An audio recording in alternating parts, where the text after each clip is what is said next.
यदा यदा हि धर्मस्य ग्लानिर्भवति भारत अभ्युत्थानम् अधर्मस्य तदात्मानं सृजाम्यहम्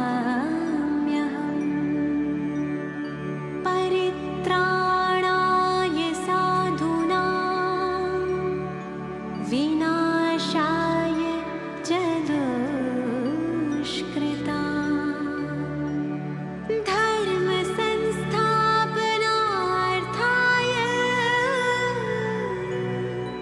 संभवामि संगम युगे।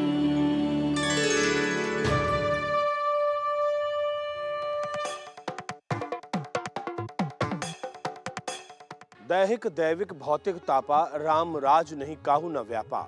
राम राज बैठे त्रैलोका हर्षित भय गए सब शोका। ये जो दो चौपाइयां हमने आपको सुनाई हैं, ये रामचरितमानस में गोस्वामी तुलसीदास जी ने लिखी हुई हैं और इन चौपाइयों के माध्यम से ये बताने की कोशिश की है कि राम राज्य कैसा था, कैसा होगा या कैसा होना चाहिए। स्वागत है आप सभी का एक भारत श्रेष्ठ भारत में। मैं हूं आपके साथ मनीष बाजपेयी।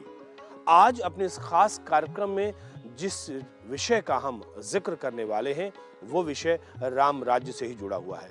दरअसल ओम शांति रिट्रीट सेंटर में गीता महासम्मेलन आयोजित किया गया और इसकी पृष्ठभूमि में, इसकी बुनियाद में इसी राम राज्य की अवधारणा शामिल रही। तो ये गीता महासम्मेलन कैसा हुआ, किस तरीके से विचारों का आदान प्रदान हुआ, ये सब कुछ देखिए हमारे इस खास कार्यक्रम में।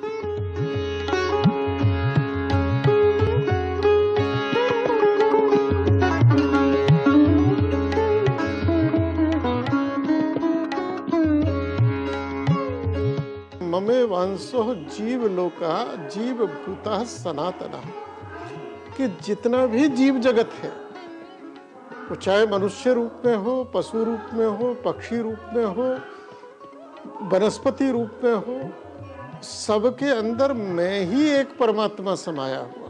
गीता की आवश्यकता इसलिए है क्योंकि यह हमारे धर्म ग्रंथों का सत्व है, निचोड़ है।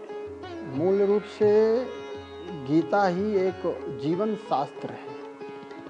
हमें जो कुछ चाहिए, एक पूरे विश्व को एक परिवार में एक सुखद, शांतिमय, पवित्रता से जीवन जीने की जो भी विधियां हैं सब गीता में है।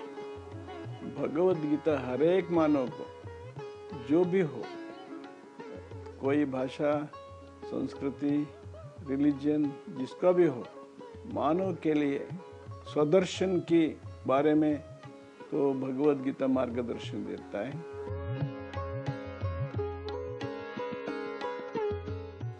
सबसे मूल बात है कि बॉडी कॉन्शियस ये सारे दुख का कारण है।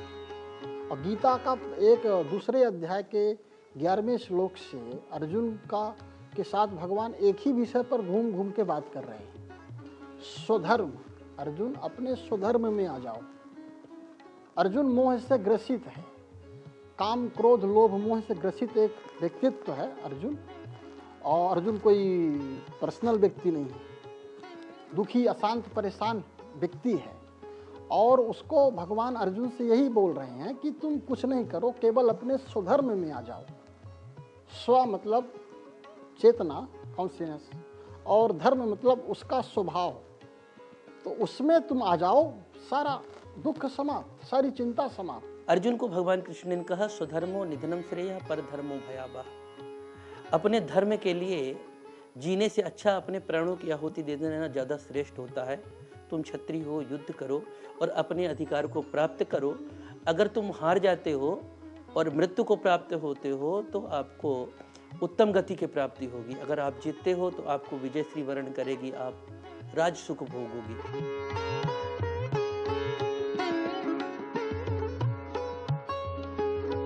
तो भगवत गीता में एक मार्गदर्शन है।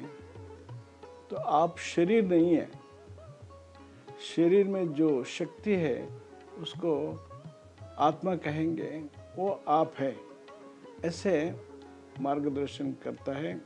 इदम शरीरम कौन्तेय क्षेत्रमित्यभिधीयते एतद्यो वेतितम प्राहुः क्षेत्रज्ञेति तद्विदः। ये शरीर को क्षेत्र समझना, शरीर में रहने वाला जो है उसको समझने से, सुक्षेत्र को, क्षेत्र में रहने वालों को समझने से सुक्षेत्रज्ञ बोलेंगे।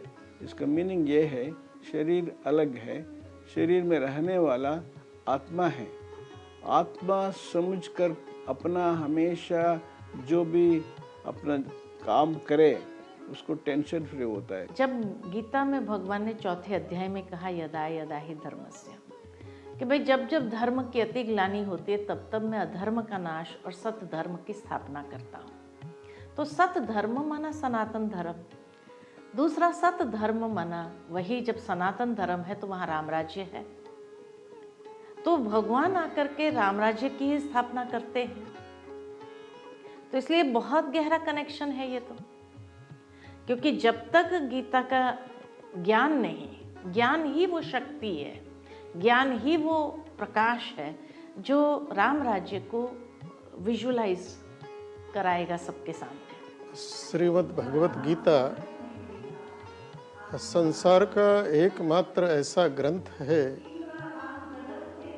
जो मनुष्य के लिए, उसके कल्याण के लिए, उसके उद्धार के लिए और समस्त सामाजिक व्यवस्था के लिए ये ग्रंथ रचा गया।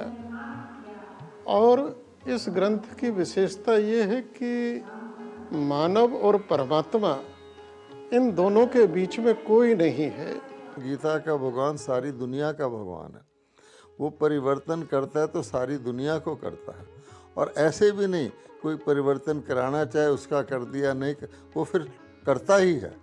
इसलिए गीता का मोस्ट इम्पॉर्टेंट कहावत ये है कि मैं जब अनराइटियसनेस कहो, इरिलीजियसनेस कहो, धर्म ग्लानि हो जाती है, नोट करने की बात, उस समय में आता हूँ।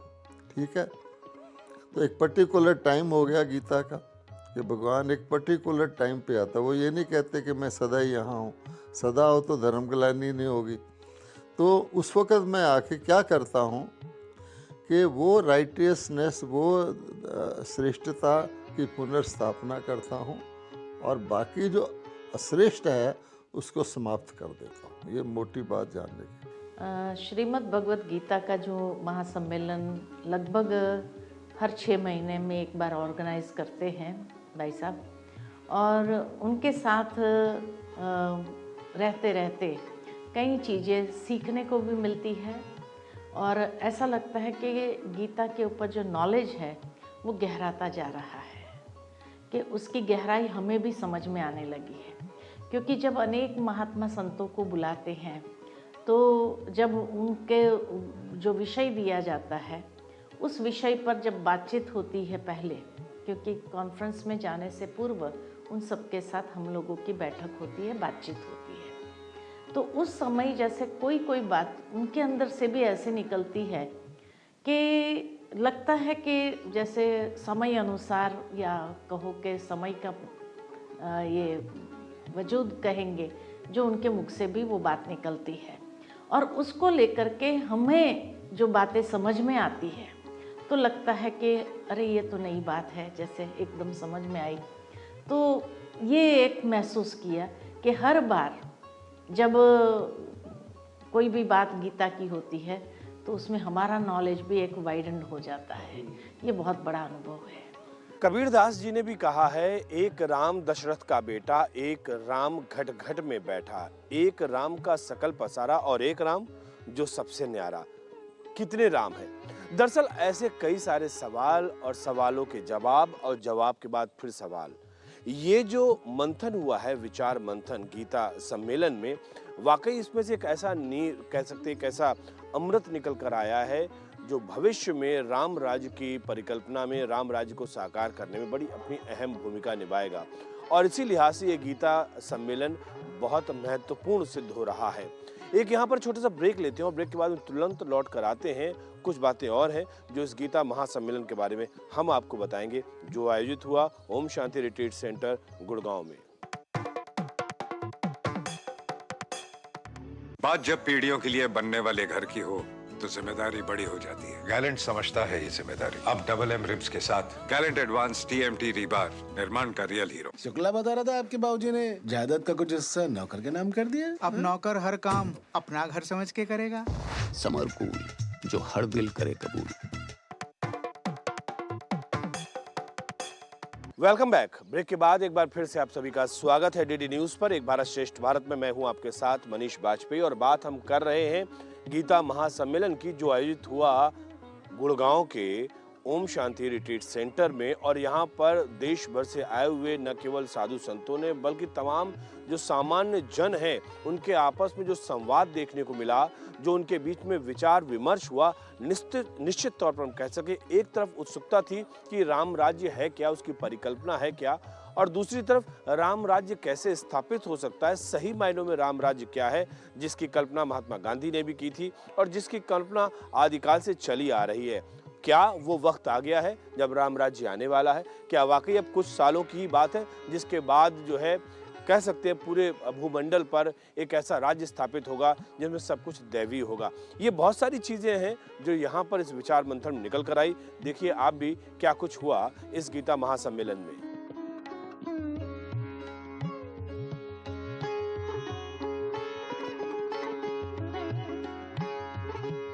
भारत जैसा कि हम जानते हैं देवताओं की भूमि है और यहाँ पर ही परमात्मा के अवतरण का स्थान माना गया है। यहाँ जो प्रोग्राम अभी हुआ है जिसमें हम राम राज्य की पुनर्स्थापना के बारे में विचार कर रहे थे सभी, तो हर कोई चाहता है कि राम राज्य पुनः भारत में स्थापित हो। गांधी जी भी चाहते थे कि राम राज्य यहाँ पर हो, पर असली राम राज्य यहाँ पर लाने के लिए हम सबके अंदर जो राम बैठा है, जो अच्छे गुण बैठे हैं, जो देवताई लक्षण बैठे हैं, उनकी पुनर्स्थापना हर मानव को अपने मन में, अपनी बुद्धि में, अपने संस्कारों में करने की ज़रूरत है। इसी को लेकर यहाँ पर एक विचार गोष्ठी रखी गई जिसमें यहाँ आसपास के काफ़ी महामंडलेश्वर, जगत गुरु और ब्रह्मा कुमारी सेंटर की भी जो बड़ी इंचार्ज दीदियाँ हैं उन सब का यहाँ पर प्रवचन हुआ, जिसमें विशेष ये बताया गया कि हम अपने अंदर जब राम जैसे तत्वों को स्थापित करते हैं, परमात्मा राम जिसके बारे में लोग सिर्फ ये जानते हैं कि अयोध्या के राजा राम ही थे। यहाँ पर अयोध्या के भी एक महामंडलेश्वर जी आए थे, तो अयोध्या के राजा राम के बारे में ही लोगों को पता है। वास्तव में राम 4 बताए गए हैं। एक राम दशरथ का बेटा, एक राम घटघट लेटा, एक राम का सकल पसारा और एक राम है जग से न्यारा। तो जो जग से न्यारा राम है उनका विशेष परिचय इस प्रोग्राम में दिया गया कि जग से न्यारे राम माना वो परमात्मा जो निराकार हैं, जिनके लिए तुलसीदास जी ने भी रामचरितमानस में लिखा है, बिनु पग चले सुने बिनु काना, कर बिन कर्म करे विधि नाना। तो वो परमात्मा जिसका कोई शरीर नहीं है, जिसका हाथ पैर कान नाक नहीं दिखाए हैं, ऐसे निराकार परमात्मा को वास्तव में तो सारी दुनिया याद करती ही है, जानती ही है, लेकिन उनके निराकारी रूप का वर्णन कम किया गया है, जिसको यहाँ पर बताया गया उन परमात्मा राम से जो ज्ञान के सागर, शांति के सागर, सुख के सागर कहे गए हैं। जब उनसे हमारा संपर्क स्थापित होता है, संपर्क स्थापित होने का अर्थ ये नहीं है कि परमात्मा की हम सिर्फ पूजा अर्चना करें, उनसे हमारा वास्तविक संबंध है। आरती में हम गाते हैं, माता पिता तुम मेरे, शरण गहूँ किसकी, तो वे सच में हमारे माता पिता हैं। जब उनसे संपर्क स्थापित होता है तो जैसे किसी बच्चे के जन्म पर कहते हैं कि वारिस आया है, ठीक इसी प्रकार परमात्मा के हम सब बच्चे हैं, तो उनके जितने भी गुण हैं, शक्तियाँ हैं, वे सब हमारा अपना अधिकार हैं। और जब हर मानव मन में उन चीज़ों की स्थापना हो जाती है, उसका ज्ञान उनके जीवन में धारण हो जाता है, असली धर्म की धारणा होती है, तभी वास्तव में राम राज्य हर मानव मन में, मानव बुद्धि में, मानव संस्कार में, कह सकते हैं एक व्यक्ति के अंदर, व्यक्ति विशेष के अंदर आने से स्व परिवर्तन से विश्व परिवर्तन माना राम राज्य की स्थापना होती है। यदा यदा हि धर्मस्य ग्लानिर्भवति भारत अभ्युत्थानम् अधर्मस्य तदात्मानं सृजाम्यहम् परित्राणाय साधूनां विनाशाय च दुष्कृतां धर्म संस्थापनार्थाय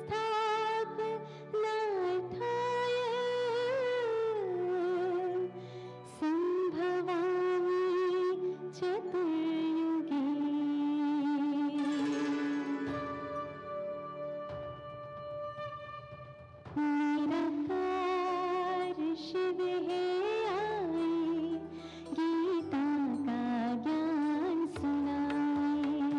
निराकार शिव है आए, गीता का ज्ञान सुनाए। ब्रह्मा तन आधार सच्ची सच्ची गीता सुनाए। निराकार शिव है आए, गीता का ज्ञान सुनाए।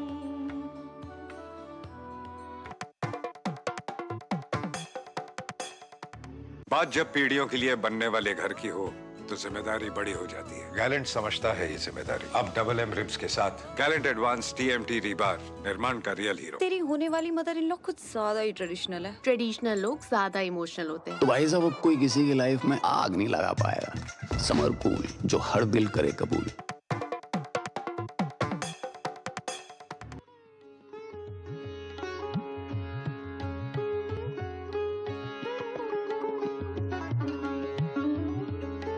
ये भगवद गीता के जो इधर कॉन्फ्रेंस तो हुआ, तो इसमें अनेक दृष्टिकोण हैं। सामाजिक रंग में तो भारत में स्पेशली संत महंत इसके बारे में ज़्यादा समझते हैं। देखिए, निश्चित रूप से गीता के जो 18 के 18 अध्याय हैं, चाहे वो कर्म के बारे में हो, चाहे भक्ति के बारे में हो, चाहे ज्ञान के बारे में हो, चाहे उपासना योग के बारे में हो, वो कहीं ना कहीं एकत्व की ओर ले जाते हैं। इस सृष्टि में एक ही परमात्मा है और एक ही परमात्मा की चेतना हम हैं, तो कहीं ना कहीं गीता के सूत्र इस भाव को प्रबल करते हैं कि एकता की भावना, और यही श्रेष्ठता की भावना है। जिस दिन हमारे अंदर एकता की भावना आ गई कि हम एक हैं, तो कहीं ना कहीं फिर मैं निज प्रभु में देखूं जगत कहीं सन करूं विरोध। जब सब एक हैं तो मैं विरोध किसका करूं, मैं घृणा किससे करूं, मैं द्वेष किससे करूं, तो ये भावना भी समाप्त हो जाती है। तो जब एकत्व, एक भारत की बात आएगी कि भारत एक है, जब हम मूल की ओर जाएंगे तो कहीं ना कहीं जब एक की भावना आएगी तो वही भारत को श्रेष्ठता की ओर ले जाएगी। एक भारत और श्रेष्ठ भारत, ये जो मंत्र है, एक भारत और श्रेष्ठ भारत अगर बनेगा तो भारत ही कहीं ना कहीं पूरे विश्व को भी इसका रोशनी देगा, इसका प्रकाश देगा, ये ज्ञान देगा। उदाहरण से यही कहेंगे कि जब अर्जुन को भगवान ने कहा आत्मा स्वयं का मित्र है, स्वयं का शत्रु है, तब उसने सवाल पूछा कि मित्र कब बनता है, शत्रु कब बनता है। तब भगवान ने कहा कि मन मित्र तब बनता है जब मन अनेक प्रकार की आसक्तियों से मुक्त होता है, और वो शत्रु तब बनता है जब आसक्तियों में लिप्त हो जाता है। यानी इंद्रियां जब आसक्ति के वश लिप्त हो जाती है तो मन को भी जैसे खींच करके वहां ले जाती है, और तब वो आत्मा का ही शत्रु बन जाता है। तो इसीलिए ये जरूर है कि स्वयं को हमें शत्रु नहीं बनाना है, लेकिन स्वयं स्वयं का मित्र बने। राम राज्य अगर किसी ने बनाया है, बना है, तो भरत की तपस्या से बना है। श्री भरत जी ने जो 14 वर्ष अपने शरीर का एक एक अंग गला दिया, उसके लिए पूरे समाज के लिए, राष्ट्र के लिए लगा दिया, उनका जो समर्पित जीवन है, तपस्या से भरा जीवन है, वो रामराज लाता है। तो जिस दिन हमारे देश का विश्व में जो राज्य व्यवस्था है उस पर भरत जैसे तपस्वी बैठेंगे, और भरत जैसा तपस्वी होना, ये प्रेरणा ये अगर मिलेगी तो कहीं ना कहीं श्रीमद् भगवत गीता कि मनुष्य को कैसा होना चाहिए। ये भी गीता के अंदर कहा है कि मनुष्य जो है वो आत्मा सशक्त है, पावरफुल है, लेकिन आज मन अनेक प्रकार की दिशाओं में भटकने लगा है इंसान का। जब मन अनेक प्रकार की दिशाओं में भटक गया है, चाहे कोई भी विकृति के कारण, है ना, अब वो विकृति को पूरा करने के लिए उसको कोई ना कोई इंद्रियों का सहारा चाहिए। तो बुद्धि जो सशक्त होनी चाहिए वो भी प्रभावित हो जाती है। इसलिए कहा कि मन एक घोड़ा है, भाग रहा है दिशाहीन होकर के, बुद्धि उसकी लगाम है और आत्मा उसका कंट्रोलर है, लेकिन आत्मा में पावर नहीं रही है क्योंकि वो इंद्रियों के अधीन हो गया है। तो इसलिए जैसे कहा जाता है कि मन रूपी घोड़े को कंट्रोल करना है तो लगाम को खींचना पड़ेगा, और लगाम को खींचने के लिए, बुद्धि को खींचने के लिए विवेक चाहिए। विवेक का आधार, विवेक आज मनुष्य को शार्पन करना है तो उसको ज्ञान जरूरी है। बिना ज्ञान के विवेक शार्पन होता नहीं।